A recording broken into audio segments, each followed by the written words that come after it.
Hello students, ये पहली class है नंबर सिस्टम की। ठीक है।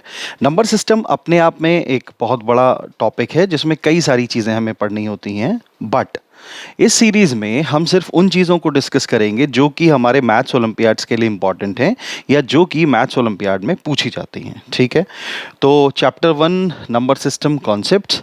सबसे पहले इसमें हम देखेंगे कि how to write numbers in words. इस टाइप के क्वेश्चन हमारे एग्जाम में पूछे जाते हैं जिसमें कि हम नंबर्स को वर्ड्स में कैसे लिखते हैं, इस पे बेस्ड क्वेश्चंस होते हैं। ठीक है। अब ये क्या है ये हम लोग समझते हैं। सबसे पहले है इंडियन सिस्टम ऑफ न्यूमरेशन। अब ये इंडियन सिस्टम ऑफ न्यूमरेशन क्या है ज़रा देख लेते हैं। इंडियन सिस्टम ऑफ न्यूमरेशन में हम लोग जैसे हमारे सामने कोई एक नंबर लिखा हुआ है, लेट्स से लिखा हुआ है 231, तो हम इसको क्या पढ़ते हैं? हम इसको पढ़ते हैं 231। तो ये जो नंबर है, जो राइट हैंड साइड से जब हम देख रहे हैं, तो ये जो 1 है ये 1th प्लेस पे, मतलब फर्स्ट प्लेस पे आया है। उसके बाद ये जो 3 है जिसको हम 31 कह रहे हैं, ये 10th प्लेस पे आया है। ठीक है। और ये जो 2 है ये 100 प्लेस पे आया है, तो हम इसको 100 बोलते हैं। ठीक है। तो कहने का मतलब ये है कि ये यूनिट प्लेस है, ये 10th प्लेस है, ये 100th प्लेस है। यूनिट को हम लोग 1 भी बोलते हैं। ठीक है। ये यूनिट प्लेस, 1 प्लेस, 100 प्लेस। उसके आगे फिर ये आ जाता है 1000 प्लेस। ठीक। उसके बाद फिर ये आ जाता है 10,000 प्लेस। 10 ऐसे लिखेंगे, 10,000 प्लेस। उसके बाद फिर आगे आ जाएगा लाख, फिर आ जाएगा 10 लाख। उसके आगे आएगा करोड़, और फिर आगे आएगा 10 करोड़। ये 10 को TEN लिखते हैं, 10 करोड़। ठीक है। तो ये कैसे, मतलब इसको हम एग्जाम में यूज करेंगे, इसको समझने का कोशिश करते हैं।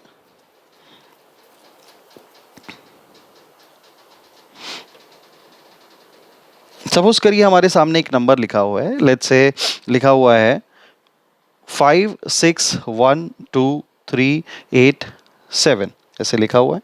तो देखो ये हम पहले अंडरलाइन करते हैं आपको समझाने के लिए। ठीक है। तो ये हमारा हो गया क्या? ये हमारा है 1, ये हमारा 10 है, ये हमारा हो गया 100, ये कितना हो गया? ये हो गया 1000, ये हो गया 10,000। ठीक। ये हो गया lakh, LAKH 6, and this is 10 lakh. ठीक है। तो अब हम इसको कैसे पढ़ेंगे? अब ये 10 लाख है, मतलब 5, एक सिंपल 5 लाख नहीं है, ये 50 लाख है, और उसके पीछे 6 बैठा है, यानी 6 लाख है। तो इसको हम लोग कंबाइनली कैसे पढ़ेंगे? हम कहेंगे 56 लाख 12,387। ठीक है। 56 लाख 12,387। बात समझ में आ रही है बच्चों? ठीक। यहां पर एक और चीज भी है, देखो ये लगा सॉरी, ये है 0, हाँ 0। ये बस प्लेस पे ध्यान देना, ये 1 है, फिर 10 हुआ, 100 हुआ, 1000 हुआ, 10,000 हुआ, लाख हुआ। ठीक है। अब ये यहाँ पे देखो कितना हो गया, यूनिट 10 100 1000, कितना 1000, और ये हो गया आपका लाख, लाख हुआ, यूनिट 10 100 1000 10,000 एंड लाख। तो ये आपका लिखा हुआ है 1 लाख, 1 लाख लिखा हुआ है। और 1 लाख के लास्ट में कितने जीरोज होते हैं? एक बार जरा इसको भी चेक कर लो, ये होते हैं 5। ठीक है। तो अगर आपसे कोई पूछता है कि 1 लाख के लास्ट में कितने जीरो हैं, तो आप क्या कहेंगे? 50। ठीक है। और 1 लाख को हम एक और चीज कहते हैं 100,000। देखिए ये 100 लिखा हुआ है और उसके पीछे ये 3 जीरो हैं, तो ये हो गया 100,000। ठीक ठीक है, ये बेसिक इन्फॉर्मेशन है जिसकी कि आपको ज़रूरत पड़ती है, ठीक है।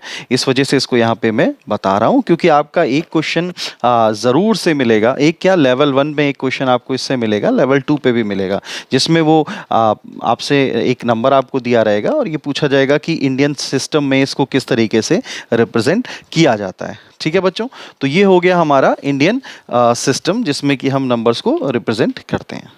अब हम आते हैं इंटरनेशनल सिस्टम ऑफ न्यूमरेशन पे। अब ये इंटरनेशनल सिस्टम ऑफ न्यूमरेशन क्या है, इसमें चीज़ें किस तरीके से बढ़ती हैं, चलो देख लेते हैं। इसमें थोड़ा सा चीज़ें बदल जाती हैं। जैसे हम एक चार्ट बना लेते हैं, ये हमने लिख दिया 1, 1 के अंदर हमने कहा 1, 10,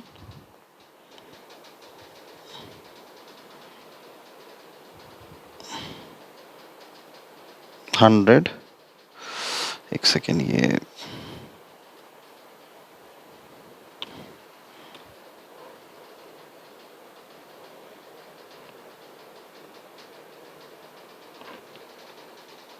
और ये 1 वाला हिस्सा है, ठीक है। उसके बाद आता है 1000, जिसमें 100 के बाद 10,000, उसके बाद फिर 100,000, 100,000। 100,000 का मतलब होता है, अभी हम लोगों ने इंडियन सिस्टम में पढ़ा था कि 100,000 का मतलब होता है 1,00,000, ठीक है। बट यहाँ पर हम लोग इंटरनेशनल सिस्टम में हैं, ठीक है।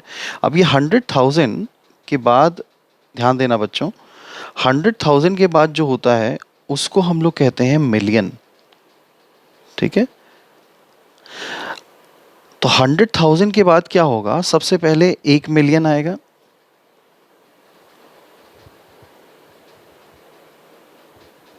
ठीक। 1 मिलियन के बाद आएगा, अब देखो 100,000 याद करो, 100,000 याद है, अभी हम लोगों ने पीछे डिस्कस किया था।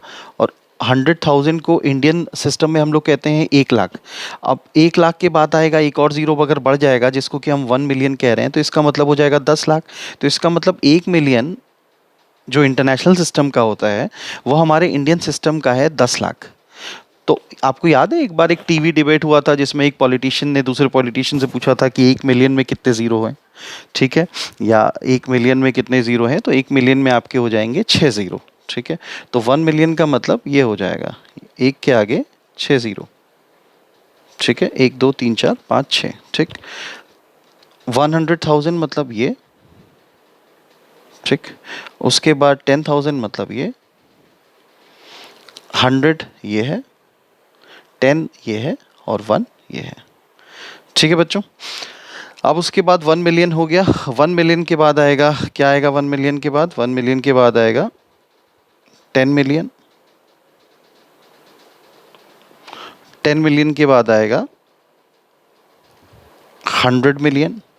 100 को आप इंग्लिश में लिख लेना, ठीक है, एक एक ज़ीरो बढ़ता जाएगा, ये 6 ज़ीरो हैं, ठीक है। एक 6 ज़ीरो हैं 1 मिलियन में, 10 मिलियन में 7 ज़ीरो हो जाएंगे, ठीक है, यहाँ पे 7 ज़ीरो हो जाएंगे, 1 2 3 4 5 6 7। 100 मिलियन में कितने हो जाएंगे, 8 ज़ीरो हो जाएंगे, 2 4 6 एंड 8। और उसके बाद आएगा ट्रिलियन। एक गलती हो गई मुझसे, मिलियन के बाद बिलियन आएगा, ट्रिलियन नहीं आएगा। तो जब आप बिलियन में आएंगे तो बिलियन में कितने ज़ीरो हैं बिलियन में यहाँ पे 8 ज़ीरो थे, तो 1 बिलियन में होंगे 9 ज़ीरोस, यानी एक के पीछे हमने ये 9 ज़ीरोस लगा दिए और हमारा बन गया 1 बिलियन। तो ये बच्चों आपको पता होना चाहिए इंटरनेशनल सिस्टम में, ठीक है। इंटरनेशनल सिस्टम में देखो ये जो 1 वाला है सेक्शन, जिसमें हम 1 10 और 100 की बात कर रहे हैं, यहाँ तक तो कोई दिक्कत ही नहीं है। 10,000 भी सही है, सेम है। उसके बाद आता है 100,000। तो जैसे ही 100,000 के बाद हम आगे बढ़ते हैं। 100,000 मतलब 1 लाख है अपने इंडियन सिस्टम का। उसके बाद जैसे ही आगे बढ़ेंगे तो ये आ जाएगा 1 मिलियन। तो आप इतना आपको दिमाग में रहना चाहिए कि 1 मिलियन का मतलब होता है 10 लैक्स, ठीक है। 1 मिलियन के बाद 10 मिलियन आएगा, फिर 100 मिलियन आएगा, और 100 मिलियन के बाद जो अगला होगा that will be 1 billion. 1 billion के लास्ट में कितने जीरोस होंगे? 9 जीरोस, ठीक है। और 1 मिलियन के लास्ट में कितने जीरो होंगे? 6 जीरो, ठीक है। और उधर अपना इंडियन सिस्टम में 1 लाख के लास्ट में कितने जीरो होते हैं? 5 जीरो, ठीक है। 100,000 इज 1 लाख और उसके लास्ट में होते हैं 5 जीरो। ये वैल्यूज आपको पता होना चाहिए, ठीक है। अब अगला जो टॉपिक है वो है प्लेस वैल्यू, ठीक है। प्लेस वैल्यू, और प्लेस वैल्यू के साथ एक और चीज पढ़नी होती है, फेस वैल्यू। ये दोनों चीज़ें आपको पता होना चाहिए, ठीक है। उसके बाद हम लोग इस पे बेस्ड क्वेश्चन भी आते हैं। ये जितने टॉपिक मैं बता रहा हूँ ये वो हैं जिस पे क्वेश्चन आते हैं एग्जैक्टली, ठीक है। सपोज करिए आपके सामने लिखा हुआ है 31837, या 1 यहाँ पे बोला हुआ है मैंने, या कुछ भी लिख देते हैं, लेट्स से 4 लिख दिया, ठीक है। अब ये जो नंबर है ये लिखा हुआ है 31,834। अब देखिए यहाँ पर ये जो नंबर जैसा दिखता है, ठीक है, जैसा दिखता है वो है उसका फेस वैल्यू। लाइक अगर इस 3 को आप देखो तो ये भी 3 है, 3 है, और ये वाला जो है ये दोनों 3 है। तो अगर आपसे कोई पूछा जाएगा कि इस नंबर 31,834 में 3 के फेस वैल्यू का डिफरेंस निकालिए, तो अगर कोई पूछता है 31,384 में 3 के फेस वैल्यू का डिफरेंस निकालिए, तो बेटा फेस तो दोनों का सेम है, ये भी 3 है और ये भी 3 है। तो 3 minus 3 is how much? 3 minus 3 is 0। तो आंसर हो जाएगा 0। तो कभी भी अगर कोई फेस वैल्यू का डिफरेंस निकालने को कहेगा तो आंसर कितना हो जाएगा? 0। लेकिन अगर इसी क्वेश्चन में आपसे पूछा जाता कि 31384 में 3 की प्लेस वैल्यू का डिफरेंस निकालिए, तो प्लेस वैल्यू का मतलब क्या है समझिए। ये है 1th प्लेस, ये है 10th प्लेस, ये है 100 प्लेस। तो 3 का जो ये वाले 3, ये 100 है, ये 1000 है और ये 10,000 है। तो इस 3 का फेस वैल्यू कितना होगा? इस 3 का फेस वैल्यू होगा 3, और ये कौन से पोजीशन पे है? 100th पोजीशन पे है, तो 300 हो जाएगा। ऐसे ही ये कौन सी पोजीशन पे है? 1, 10, 100, 1000, 10,000। तो इसका फेस वैल्यू कितना हो जाएगा? इसका फेस वैल्यू हो जाएगा 30,000, ठीक है।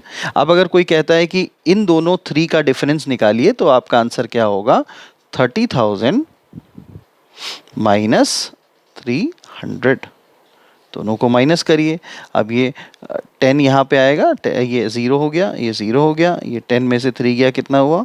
7 हो गया, और उसके बाद ये यहाँ पे 9 बचा, तो ये 9 हो गया, और ये 2 हो गया। तो हमारा आंसर कितना हो जाएगा? 29700, ठीक है। इसमें एक क्वेश्चन बच्चों आप कर लीजिएगा और मुझे बताइएगा कि आपका आंसर क्या आ रहा है। सपोज करिए यहाँ पर लिखा है 51375। अब इसमें 5 का फेस नहीं, फेस में तो फिर आसान हो जाएगा। 5 की प्लेस वैल्यूज का डिफरेंस क्या होगा? ठीक है बच्चों, आपको कई लोगों को ये बड़ा आसान क्वेश्चन लग रहा होगा, लेकिन ये फिक्स क्वेश्चन है जो आता ही आता है, हर साल ओलंपियाड में आता है एक क्वेश्चन इसका, ठीक है। तो इसको आपको करना ही करना है। अब इसका आंसर आप करिए और इसका आंसर मुझे कमेंट बॉक्स में लिखकर बताइए, ठीक है। अब अगली चीज़ आती है कंपेयर नंबर्स। अब ये कंपेयर नंबर्स में क्या है? कंपेयर नंबर्स में कुछ नहीं है। जैसे आपके सामने 2 नंबर हैं, लेट्स से एक नंबर लिखा हुआ है 4768 और दूसरा नंबर लिखा हुआ है 4753। अब अगर आपसे कह दिया कि भाई इन दोनों में कंपेयर करो, तो कंपेयर करने का मतलब जो नंबर बड़ा है वो बड़ा है और दूसरा वाला छोटा है, आपके सामने कंपैरिजन करने को भी आएगा। अब सपोज करिए आपके सामने लिखा हुआ है 67382 और एक दूसरा नंबर आ गया 69372। अब इन दोनों में कंपेयर करिए। तो कंपेयर करने का कुछ नहीं मतलब है, आप लेफ्ट हैंड साइड से चलोगे। लेफ्ट हैंड साइड में देखो दोनों आपने देखे 6 हैं, ठीक है, दोनों बराबर हैं। उसके बाद अगला आया 7, यहाँ आया 9। तो 7 बड़ा होता है कि 9? 9 बड़ा है, तो इसका मतलब यही नंबर बड़ा होने वाला है। आप लेफ्ट टू राइट यहाँ पर चलेंगे, ठीक है, क्योंकि आपको कंपेरिजन करना है। सपोज करिए यहाँ पर लिखा हुआ है 78362। अब यहाँ पर लिख दिया 783 1 5। तो अब क्या करेंगे, सबसे पहले आपने देखा 7 7 दोनों का बराबर है, फिर 8 वो भी बराबर है, फिर यहाँ पर 3 लिखा है, यहाँ पर 3 लिखा है, वो भी बराबर है। अगला क्या है, 6 है, यहाँ पर क्या है 1 है, तो कौन बड़ा है, 6 बड़ा होता है, तो ये इससे बड़ा हो गया। ठीक है, तो इस तरीके से हम नंबर्स को कंपेयर करेंगे। ये हो गया। अब अगला है व्हाट इज एस्टिमेशन। एस्टिमेशन पे भी आपके सवाल आते हैं। एस्टिमेशन में क्या है कि आपको नंबर को राउंड ऑफ करना होता है। अब राउंड ऑफ करने का क्या मतलब है, राउंड ऑफ भी अपने आप में एक बड़ा ही इंटरेस्टिंग सी चीज़ है। यहाँ पर जो सपोज करिए आपके सामने एक नंबर है, लेट्स से एक नंबर है 32, ठीक, और कोई आपसे कह रहा है कि इसको आप राउंड ऑफ करो। अच्छा, राउंड ऑफ करने के लिए एक रूल समझ लीजिएगा। सपोज करिए आपके सामने लिखा है, मैं एक छोटा सा उदाहरण एग्जांपल बता रहा हूँ, उसी को हर जगह यूज़ करूँगा। सपोज करिए आपके सामने लिखा है लेट्स से 37.1। तो 37.1 का मतलब होता है 37, अगर आपको एस्टिमेट करना है तो 37.2 लिखा है तो उसका मतलब भी होगा 37। 37.3 लिखा है तो उसका मतलब भी होगा 37। 37.3 है, 4 है, वो भी 37 होगा। लेकिन जैसे ही 37.5 आएगा तो आप आगे बढ़ जाएंगे, आप हो जाएंगे 38 पे। जैसे आएगा 37.6 आप आगे बढ़ जाएंगे, इट विल बी 38। अगर लिखा है 37.9 तो भी आप आगे बढ़ जाएंगे। मतलब 0.5 या 5 के आगे जैसी वैल्यू बढ़ेगी तो आप नेक्स्ट नंबर पे पहुंच जाएंगे। ठीक है, तो उसी लॉजिक का हम यहाँ पर यूज़ कर रहे हैं। अब यहाँ पर लिखा है 32। अब ये कोई कह रहा है कि इसको आप राउंड ऑफ करिए नियरेस्ट 10 पे, नियरेस्ट 10 पे। अब नियरेस्ट 10 का क्या मतलब है, 32 के आसपास कौन सा नंबर है जो 10 वाला है। 32 के जस्ट पहले है 30 और जस्ट बाद में है 40। तो अगर आप इसको एस्टिमेट करोगे तो कहाँ पहुंचोगे, 30 पे। So the answer will be 30। बात समझ में आ रही है। सपोज करिए आपके सामने क्वेश्चन आ गया कि 93 है, इसको राउंड ऑफ करिए नियरेस्ट 10 पे, तो आपका आंसर क्या होगा, इसका आंसर हो जाएगा 90। सपोज करिए आपके सामने लिखा हुआ है 87 और आपको राउंड ऑफ करना है नियरेस्ट 10 पे, तो 87 देखिए 5 या उसके ऊपर है, ये लास्ट वाला डिजिट 5 या उसके ऊपर है, तो आप कहाँ जाएंगे, 90 पे। बात समझ में आ रही है। तो ये हो गया नियरेस्ट 10। इसी तरीके से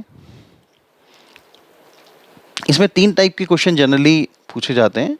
नियरेस्ट 10, फिर उसके बाद आ जाएगा नियरेस्ट 100। ठीक है, अब नियरेस्ट 100 में क्या होगा, सपोज करो आपके सामने लिखा हुआ है लिखा है 538। अब देखिए, अब ये 100 की बात हो रही है, 38 38। अब अगर 38 है, 39 है, 40 41 42 43 45 अप टू 49 अगर कुछ भी है तो आप कहोगे 500। अगर सपोज करो यहाँ पर लिखा होता 550 तो आंसर हो जाता 600। सपोज करो यहाँ लिखा रहता 567, आपका आंसर हो जाता 600। बात समझ में आ रही है। सपोज करो यहाँ लिखा है 831, तो आपका आंसर हो जाएगा 800। लेकिन अगर यहाँ पर लिखा है 857 तो आपका आंसर हो जाएगा 900। ठीक है, तो आप ये देखेंगे जैसे 100 की बात हो रही है तो आखिरी के 2 डिजिट देख लिए, 10 की बात हो रही थी तो लास्ट का 1 डिजिट देख लिया। ठीक है, तो ये हो गया नियरेस्ट 100। अब अगले की बात करते हैं। अगला क्या है, पहले इसको मैं क्लियर कर देता हूँ।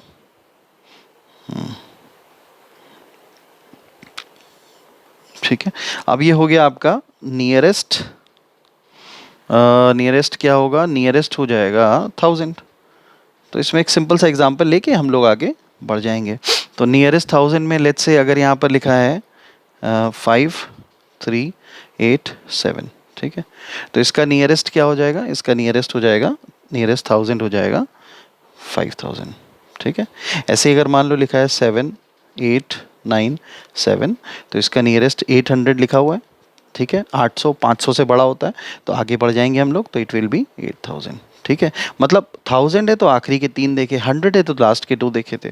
ठीक है, 10 था तो लास्ट का सिंगल डिजिट देखा था हम लोगों ने, मतलब ठीक है वही देखा था। ठीक है, तो यहाँ पर ये आंसर हो जाएगा। अब हम लोग आगे बढ़ते हैं। अब ये है रोमन न्यूमरल्स। रोमन न्यूमरल्स में हम लोग बात करते हैं रोमन न्यूमरल्स की। ओके, तो बच्चों मैंने ये 1 से लेके 20 तक, 1 से 20 तक के जो रोमन नंबर्स है उनको ड्रॉ कर लिया है। उसके अलावा 50, 100, 500 और 1000 इनको भी ड्रॉ कर लिया है ताकि आपको मैं समझा सकूं आसानी से। देखिए 1 को आई से रिप्रेजेंट किया है, 2 मतलब 2 बार आई लिखा हुआ है, 3 ये 3 बार आई लिखा है, 4 ठीक है। आप लोग अगर आप 6 क्लास का तैयारी कर रहे हैं तो आपको ये कुछ बेसिक सिंबल पता होंगे, ठीक है। 1 से लेके 10 तक के आपको ये सिंबल पता है, ठीक है। उसके अलावा 11 में क्या हुआ, जैसे ये या पहले आप ये देख लीजिए कि ये मैंने सिंबल लिखे हुए हैं 1 से 10 तक के आपको ऑलरेडी पता है। 11 से 20 तक के मैंने यहाँ पे लिखे हैं जो आपको अभी हो सकता है समझ में आ रहे हो सकता है ना समझ में आ रहे हो, दोनों स्थिति में कोई दिक्कत नहीं है। बस ये जो 4 सिंबल्स हैं 50, 100, 500 और 1000, ये आप अपने दिमाग में रख लीजिएगा या इसको लिख लिख के प्रैक्टिस कर लीजिएगा। 50 को हम एल से रिप्रेजेंट करते हैं, 100 को सी से रिप्रेजेंट करते हैं, 500 को डी से रिप्रेजेंट करते हैं और 1000 को एम से रिप्रेजेंट करते हैं, ठीक है। जिन बच्चों को ये समझ में ना आ रहा हो याद करने के लिए वो ऐसे कर सकते हैं LCDM। LCDM मैंने तो अपने बच्चे को, मेरा बेटा भी क्लास 6 में है, उसको ऐसे समझाया था कि लखनऊ की साइकिल दिल्ली से मंगाई, ठीक है। उसके लिए साइकिल मुझे मंगानी है, अभी उसका बर्थडे 11 अगस्त को, तो लखनऊ की साइकिल दिल्ली से मंगाई, तो ये हो गया LCDM। ये मैंने ऐसे याद उसको कराया है, आप भी ऐसे याद कर सकते हो, ठीक है। LCDM 50, 100, 500 एंड 1000, 50, 100, 500 एंड 1000 को हम LCDM के हिसाब से करते हैं, ठीक है। अब बच्चों 1 से लेके 10 तक, देखो 10 जो है 10 वो हम लोग X से रिप्रेजेंट करते हैं। यहाँ तक के जो ये नंबर्स हैं रोमन न्यूमरल्स, ये आप लोगों की क्लास में, बोर्ड में या आप लोगों के क्लासरूम के बाहर लिखा रहता होगा तो आपको देखने की वजह से याद है, लेकिन इसको यूज करने के या इसको इस तरीके से कैसे लिखते हैं या क्यों लिखते हैं उसके कुछ रूल्स हैं, तो वो रूल्स हम लोग समझ लेते हैं। वो बहुत ज़्यादा रूल नहीं है, वो छोटे कुछ बेसिक से रूल हैं जिनको मैं डिस्कस करता हूँ, ठीक है। तो सबसे पहला रूल ये है कि किसी भी सिंबल को, रूल ए ये कहता है कि किसी भी सिंबल को आप जितनी बार रिपीट करते हो, जितनी बार रिपीट करते हो वैल्यू उतनी बार ऐड हो जाती है। क्या मतलब है, देखिए सबसे पहले आपने आई लिखा और आई का मतलब आपने कहा 1 होता है, ठीक है। तो आई को आपने 2 बार लिखा, एक सेकेंड ये कुछ गड़बड़ हो रहा है, हाँ। आई को आपने 1 बार लिखा तो ये 1 हो गया, फिर आपने 2 बार लिखा तो ये 2 हो गया, फिर ये 3 बार लिखा तो ये 3 हो गया। लेकिन इसमें रूल ये है कि किसी भी सिंबल को आप मैक्सिमम 3 बार ही रिपीट कर सकते हो, उससे ज़्यादा बार रिपीट नहीं कर सकते हो, ठीक है। किसी भी सिंबल को जब आप जितनी बार रिपीट करते हो वो वैल्यू उतनी ऐड हो जाती है, लेकिन मैक्सिमम आप 3 बार ही रिपीट कर सकते हो। लेकिन यहाँ पर भी एक कैच है कि आप कभी भी V जो कि 5 को रिप्रेजेंट करता है, L जो कि 50 को रिप्रेजेंट करता है और D जो कि 500 को रिप्रेजेंट करता है, ये कभी भी रिपीट नहीं होते हैं, नेवर रिपीटेड।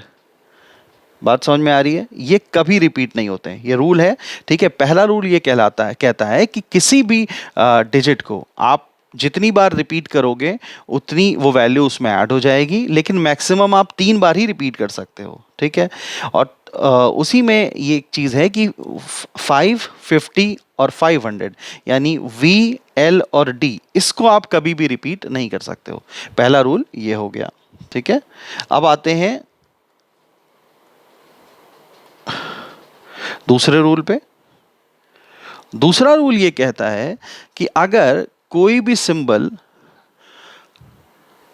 जो कि छोटी वैल्यू का हो और वो किसी बड़े सिंबल के राइट में है तो वैल्यू उसमें ऐड हो जाती है। मतलब क्या है इसका, सपोज करिए लिखा है V का मतलब होता है 5, उसके राइट में हमने लिख दिया I 1 को रिप्रेजेंट करता है और V 5 को रिप्रेजेंट करता है।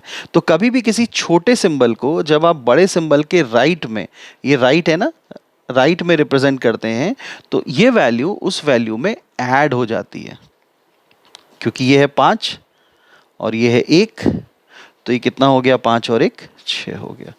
बात समझ में आ रही है, ठीक है। फॉर एग्जाम्पल अगर आपने लिख दिया है यहाँ पे, लेट्स से आपने लिख लिया L का मतलब कितना होता है 50 और L के आगे आपने लिख दिया X, L के राइट में आपने लिख दिया X, तो L का मतलब कितना है 50 और X का मतलब कितना है 10, ठीक है। तो आपने राइट में लिखा है तो 50 + 10 कितना हो जाएगा 60। इसी तरीके से अगर आपने लेट्स से यहाँ पर लिख दिया है C और C के राइट में आपने लिख दिया X, तो C का मतलब है 100, X का मतलब है 10, तो ये आपका हो गया 110, क्योंकि जो राइट वाली वैल्यू होगी वो उसमें ऐड हो जाएगी। तो जब भी कभी किसी छोटे सिंबल को किसी बड़े सिंबल के राइट में लिखेंगे तो ये वैल्यू उस वैल्यू में ऐड हो जाएगी। ठीक है, ये एक रोमन रूल है। ठीक, बात समझ में आ रही है बच्चों? ठीक है, अगर नहीं समझ में आ रही है तो आप इसको दोबारा देख लीजिएगा। अगर कोई डाउट होगा तो आप बता दीजिएगा कमेंट सेक्शन में, मैं एक पूरा डिटेल्ड वीडियो बना दूंगा रोमन न्यूमरल्स का। ठीक है, अब जैसे एक और क्वेश्चन है, लेट्स से यहाँ पर लिखा हुआ है एल, उसके बगल में लिखा है एक्स, उसके बगल में लिखा है एक्स। तो बच्चों कमेंट सेक्शन में लिख के बताओ कि एल एक्स एक्स का क्या मतलब होगा। ठीक है, और मैं वेट करूँगा और आपके एक एक कमेंट का मैं रिप्लाई भी करूँगा। ठीक, चलो अब मुझे इस जगह को यूज़ करना है एक और रूल बताने के लिए, तो मैं इसको मिटा रहा हूँ। आप लोग पॉज करके इसको नोट कर लो अगर नोट करना हो तो।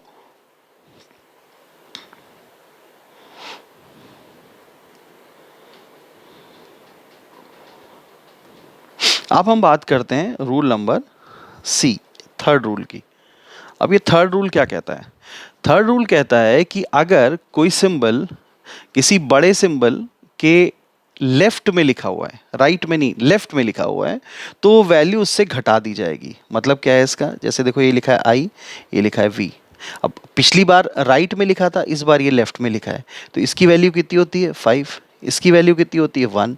अब ये इसके लेफ्ट में लिखा हुआ है ना, तो ये वैल्यू इससे माइनस हो जाएगी। तो 5 माइनस 1 कितना होता है? 4। इसीलिए ये 4 है। अब जैसे यहाँ पर देखो ये 9 लिखा हुआ है ना, ये 9 ऐसा क्यों आया है? क्योंकि ये आई का मतलब होता है 1 और x का मतलब होता है 10। तो 10 में से एक माइनस होता है तो कितना आता है? 9। इसीलिए आई एक्स किसको रिप्रेजेंट करता है? 9 को रिप्रेजेंट करता है। ठीक है, एक और एग्जांपल हम लोग ले लेते हैं इसी में, ताकि ये चीज़ क्लियर हो जाए आपको। जैसे यहाँ पर अगर हमने लिख दिया, लेट्स से हमने लिख दिया एक्स सी, तो बच्चों ज़रा बताओ सी का क्या मतलब होता है? पॉज करो और सोचो सी का क्या मतलब है। सी का मतलब है 100 और एक्स का क्या मतलब है? 10। तो 100 में से 10 जाएगा तो कितना आएगा? 90। तो इसका मतलब एक्स सी किसका सिंबल है? 90 का। बात समझ में आ रही है? तो ये हो गया हमारा रोमन न्यूमरल्स। तो रोमन न्यूमरल्स में बेसिकली इन्हीं उस पे मतलब इन्हीं रूल्स पे हमारे रोमन न्यूमरल्स के सारे क्वेश्चन बन जाएंगे। और बच्चों रोमन न्यूमरल्स के बहुत सारे क्वेश्चन आते हैं और ये बहुत आसान है, बहुत आसानी से आप कर लोगे, बिल्कुल टेंशन नहीं लेना है इसमें। ठीक है, तो चलो और अब हम लोग आगे बढ़ते हैं। और आगे क्या पढ़ना है हमें? आगे हमें पढ़ना है बॉडमास। ठीक है, चलो फिर बच्चों। सो बच्चों अब हम लोग बात करते हैं बॉडमास की। मैंने ये लिख लिया हुआ है यहाँ पे कि ताकि समय बचे और ये चीज़ें लिखने मतलब पहले से लिखा हुआ हो। तो बॉडमास में बी का मतलब होता है ब्रैकेट। सबसे पहले आपको ब्रैकेट को सॉल्व करना होता है जब भी आपके सामने एक्सप्रेशन दिया जाएगा।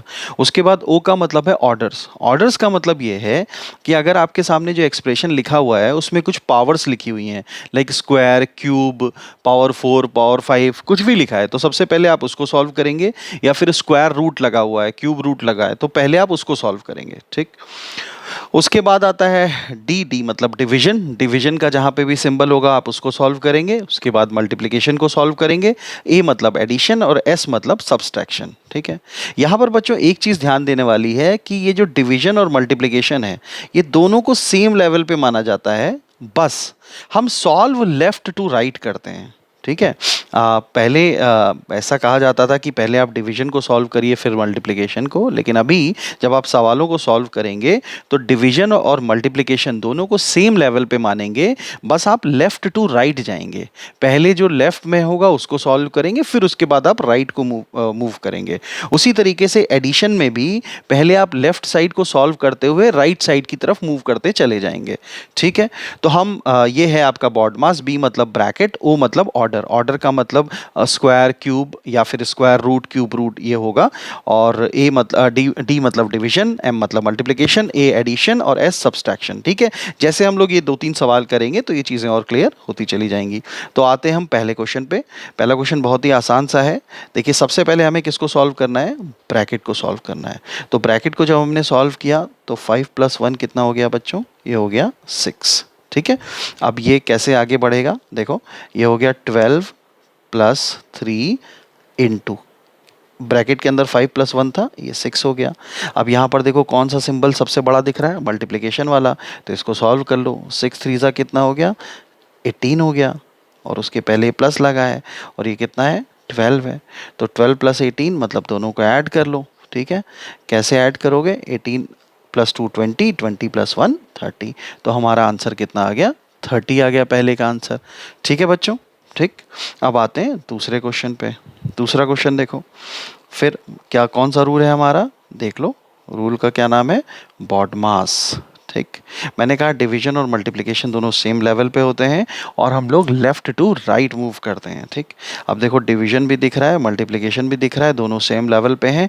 हम लेफ्ट टू राइट, लेफ्ट पता है ना, ये है लेफ्ट और ये है right, left to right move करेंगे। तो सबसे पहले हमने क्या किया, 100 को डिवाइड किया 5 से। तो 100 को जब आप 5 से डिवाइड करोगे तो कितना आएगा बच्चों, 100 को जब आप 5 से डिवाइड करोगे तो आएगा 20। ठीक है, 25 ज़ा 100 होता है, ये भी आपको पता होगा। तो ये हो गया 20। अब यहाँ पर ये लिखा है इनटू, ये लिखा है 2 प्लस 6 माइनस 4। अब ये 20 इंटू 2 कितना हो गया, 4 0 40 प्लस, फिर ये क्या लिखा है 6 माइनस 4। तो 40 प्लस 6 कितना हो गया 46, माइनस 4 कितना हो गया 42। ठीक है, तो ये हमारा आंसर है। अभी हम लोग कॉन्सेप्ट कर रहे हैं, इसीलिए आराम आराम से करने का कोशिश कर रहे हैं। सवालों को बहुत जल्दी से हम लोग करने की क्या, सवालों को बहुत जल्दी से सॉल्व करेंगे। ठीक है, तो अब आगे बढ़ते हैं। आगे ये है अगला क्वेश्चन, ये लिखा हुआ है 2 प्लस 3 स्क्वायर इंटू 2। अब देखो यहाँ पर क्या है, बॉड मास, BOD, ब्रैकेट, ब्रैकेट के बाद ओ मतलब ऑफ, ओ मतलब ऑर्डर, सॉरी। तो ये लिखा हुआ है 3 स्क्वायर। तो सबसे पहले हम क्या करेंगे, 3 स्क्वायर को सॉल्व करेंगे। अच्छा, जो बच्चे CBSE बोर्ड वाले हैं उनको ये चीज़ें शायद नहीं पता रहती हैं। ये जो जैसे बेटा यहाँ पे 3 की पावर 2 लिखा है, तो इसका मतलब है कि 3 को आपस में 2 बार मल्टीप्लाई करना है। अगर यहाँ पर 3 की पावर 4 लिखा होता तो इसका मतलब 3 को आपस में 4 बार मल्टीप्लाई करना है। ठीक है, ICSE बोर्ड वाले बच्चों को ये जानकारी रहती है, but those who are studying in let's say Kendriya विद्यालय और RLB, or there are many other Maharshi Vidya Mandir, there are many CBSE board schools where I mean they prefer NCERT books, तो वहाँ पर ये आपको अभी नहीं पता होगा। ठीक है, तो ये देख लीजिएगा, ये 3 की पावर 2 लिखा हुआ है, तो 3 की पावर 2 का मतलब क्या हो गया बेटा, 3 इंटू 3 यानी 9। तो अभी हम लोग आगे बढ़ गए, तो ये हो गया 2 प्लस 3 इंटू 3 मतलब 9 इंटू 2। ठीक है, अब ये 9 इंटू 2 क्यों, क्योंकि बॉड मास में ऑर्डर के बाद डिवीजन आता है, मल्टीप्लिकेशन आता है, तो मल्टीप्लिकेशन है। तो 9 इंटू 2 कितना हो जाएगा, 9 इंटू 2 हो जाएगा 18 प्लस ये 2 बैठा हुआ है, तो 18 प्लस 2 कितना हो जाएगा 20। ठीक है, तो इसके साथ हमारा ये जो कॉन्सेप्ट वाला वीडियो है ये ख़त्म होता है। ठीक है बच्चों, एक बार ये बॉड मास और रोमन न्यूमरल्स को बहुत ध्यान से देख लेना। बस इतने ही कॉन्सेप्ट हैं आपके नंबर सिस्टम में। और बेटा मैथ्स ओलंपियाड में 8 चैप्टर हैं, उसमें एक चैप्टर ये है। ठीक है, इतने ही कॉन्सेप्ट पे हमारे क्वेश्चंस बनेंगे और सारे क्वेश्चन हो जाएंगे, एक भी क्वेश्चन आपका नहीं फंसेगा। ठीक है, तो बस इस कॉन्सेप्ट वीडियो को 2-3 बार आप आराम से देख लीजिएगा ताकि ये दिमाग में रहे आपके। ठीक है, तो इसके साथ हम इस क्लास को ख़त्म करते हैं। फिर आगे हम लोग अगला जो वीडियो होगा उसमें हम लोग क्वेश्चंस करना स्टार्ट कर देंगे, इसके सारे क्वेश्चन करेंगे।